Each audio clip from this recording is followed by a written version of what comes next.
안녕하세요. 말씀과 함께 새롭게 오는 소망의 아침입니다. 헨리 블랙커비는 의를 추구하는 일에 자신을 바치는 것보다 더 큰 이익과 영광을 남기는 투자는 없다라고 이야기합니다. 열왕기하 23장 21절로 30절까지 말씀을 본문으로 하여 말씀을 따라 하나님께로 돌이키는 사람이라고 하는 주제로 함께 은혜를 나누길 원합니다. 열왕기하 23장 10절로 20절에서는 요시야가 유다와 북이스라엘에 남아있던 모든 우상을 제거하며 하나님의 말씀을 따라 철저한 개혁을 이루는 모습을 보았습니다.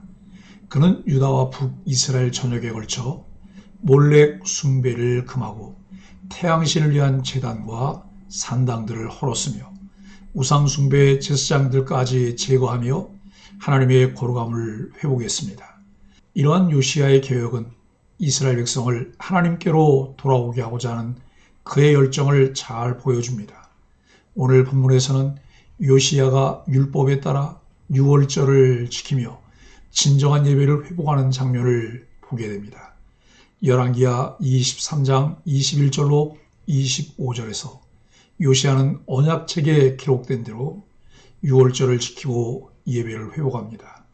유월절은 출애굽 사건을 기념하며 하나님의 구원을 기억하고 이스라엘 백성의 정체성을 되새기는 중요한 절기입니다. 요시야는 마음과 뜻과 힘을 다해 하나님을 사랑하며 모든 가증한 것들을 제거했습니다. 하나님께서는 그의 철저한 순종을 기뻐하셨지만 므낫세의 죄악 때문에 유다에 대한 심판은 여전히 남아 있었습니다. 요시야는 최선을 다해 개혁을 이루었지만 결국 뭇기도에서 애굽왕 바로느고와 맞서다 전사하게 됩니다. 21절로 25절은 유월절을 지키며 예배를 회복한 요시야입니다. 요시야는 언약책에 기록된 대로 유월절을 지킴으로써 하나님의 구원을 기억하고 이스라엘 백성의 정체성을 회복하게 했습니다. 유월절은 단순한 절기가 아니라 하나님께서 이스라엘을 애굽에서 구원하신 은혜를 기억하는 중요한 예배행위였습니다. 요시야는 하나님을 섬기기 위해 먼저 모든 우상을 제거했고 그 결과 백성은 오직 하나님만 예배할 수 있게 되었습니다.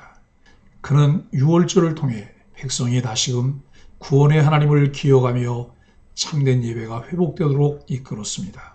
요시야가 유월절을 지킨 이유는 무엇인가요? 우리도 하나님의 은혜를 기억하며 온전한 예배를 드리기 위해 무엇을 실천할 수 있을까요? 23장 25절은 요시야의 철저한 순종과 평가입니다. 요시야는 마음과 뜻과 힘을 다해 하나님을 사랑하고 말씀을 준수했습니다. 그는 율법의 말씀대로 철저히 순종하여 하나님께 칭찬받는 전무후무한 왕이 되었습니다. 신명기 6장 5절에서 말씀하신 마음과 뜻과 힘을 다해 하나님을 사랑하는 구절에서 요시야는 하나님 앞에서 온전한 순종을 보여주었고 그의 개혁은 표면적인 것이 아닌 마음 깊은 곳에서부터 우러나온 것이었습니다. 하나님께서 칭찬하시는 사람은 그분의 말씀에 온전히 순종하는 사람이며 요시야는 그 순종으로 하나님 앞에 인정받았습니다. 요시야가 하나님께 칭찬받은 이유는 무엇인가요? 우리도 하나님께 충성된 종으로 인정받기 위해 무엇이 필요한지 생각해 봅시다. 26절로 30절은 요시야의 죽음과 하나님의 심판입니다. 요시야의 철저한 개혁과 순종에도 불구하고 하나님께서는 유다에 대한 심판을 돌이키지 않으셨습니다. 유다의 심판은 므낫세가 저지른 극악한 죄악으로 인해 이미 결정되었기 때문입니다. 요시야와 동시대 활동했던 예레미야 선지자도 유다의 심판이 확정되었음을 예언합니다. 요시야의 순종과 개혁이 그 심판을 완전히 피하게 할 수는 없었습니다. 그는 뭇기도에서 애굽의 왕 느고와 싸우다 전사했고 예루살렘에 장사되었으며 유다의 마지막 평화를 누린 왕이 되었습니다. 요시야의 죽음은 유다 백성에게 주어진 마지막 기회였으며 그의 개혁이 유다의 멸망을 완전히 막을 수는 없었지만 그 속도를 늦추는 역할을 했습니다. 이는 한 사람의 철저한 순종과 개혁이 공동체에 얼마나 중요한지를 보여줍니다. 하나님께서 유다를 향한 심판을 돌이키지 않으신 이유는 무엇인가요? 우리도 하나님의 은혜를 구하며 공동체의 회복을 위해 어떤 회개와 결단이 필요한지 고민해 봅시다. 첫째, 온전한 예배로의 회복은 하나님을 기억하고 예배하는 데 있습니다. 요시야가 유월절을 지킨 것은 이스라엘의 구원의 역사를 기억하며 하나님을 예배하기 위함이었습니다. 이는 단순한 종교 행사로 그치는 것이 아니라 하나님께서 그들을 구원해 주신 은혜를 되새기며 하나님 백성의 정체성을 회복하는 행위였습니다. 우리도 하나님을 예배할 때 과거에 부신 구원의 은혜를 기억하며 하나님께 진심으로 감사와 찬양을 올려야 합니다. 둘째, 철저한 순종과 개혁은 외적인 변화만이 아니라 내적인 결단에서 시작됩니다. 요시야의 개혁은 표면적인 변화에 그친 것이 아니라 그의 마음과 뜻과 힘을 다한 내적인 결단에서 비롯되었습니다. 진정한 개혁은 단지 행동의 변화가 아닌 마음에서 시작되는 것입니다. 우리도 하나님 앞에 겸손히 돌아오고 말씀을 통해 자신의 내면을 돌아보며 죄를 회개해야 합니다. 셋째, 한 사람의 순종과 개혁이 공동체에 미치는 영향입니다. 요시야의 개혁이 유다의 멸망을 막지는 못했지만 그 속도를 늦추는 역할을 했습니다. 그는 하나님의 말씀에 따라 온 힘을 다해 개혁을 이루었고 그를 통해 하나님의 진노가 잠시 유예될 수 있었습니다.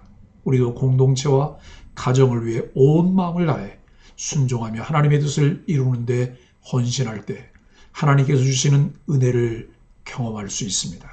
사랑하는 소망의 가족 여러분, 유월절은 하나님이 애굽의 장자를 죽이시던 밤에 이스라엘의 장자를 살리신 은혜를 기념하는 절기입니다. 요시야는 그 은혜를 기억하라고 말하지 않고 율법에 기록된 대로 너희 하나님 여호와를 위하여 유월절을 지키라고 말합니다. 대단한 업적을 쌓는 것도 하나님을 위한 일일 수 있습니다. 그러나 무엇을 행하느냐보다 중요한 것은 하나님 말씀대로 행하는 것입니다. 말씀 순종은 구원의 은혜를 아는 자의 마땅한 반응입니다. 요시야의 개혁과 유월절 회복을 통해 우리는 하나님께 온전히 돌아가는 자세를 배울 수 있습니다. 유월절의 어린 양은 예수 그리스도께서 단번에 자신을 완전한 속죄제물로 주시는 십자가 사건을 위한 모형이며 예표입니다. 예수 그리스도를 통해 이루어진 완전한 구원 이후 성찬을 통해 그 은혜를 함께 누리고 있습니다. 신약의 교회는 할례를 행하거나 유월절을 따로 지키지 않습니다. 예수 그리스도께서 모든 것을 다 완성하셨기 때문에 할례가 아닌 세례로 유월절이 아닌 성찬을 행합니다. 교회의 표지와 구원의 왕표인 성례를 통해 구원받은 백성으로서 하나님의 은혜를 누립니다. 요시야는 하나님을 기억하며 온전한 예배를 회복했습니다. 우리도 하나님 앞에 진정한 예배자로 서기 위해 말씀에 따라 자신을 돌아보고 공동체 회복을 위해 헌신할 때 하나님께서 주시는 은혜와 회복을 경험할 수 있습니다. 날마다 말씀이 가르쳐 주시는 대로 하나님께로 돌이키는 소망의 가족들이 되기를 예수 그리스도 이름으로 축복합니다. 함께 기도하겠습니다. 하나님, 요시야처럼 말씀을 따라 하나님께로 온전히 돌아가게 하시고 매일의 삶에서 주님의 뜻을 이루는 자로 살게 하여 주옵소서. 하나님 구원의 은혜를 기억하며 하나님만 예배하는 삶을 살게 하시고 나와 내 가정이 하나님께 온전히 드려지게 하여 주옵소서. 하나님 요시야처럼 마음과 뜻과 힘을 다해 주님을 사랑하며 진정한 예배자로 살아가도록 저희를 인도하여 주옵소서. 예수님의 이름으로 간절히 기도합니다. 아멘.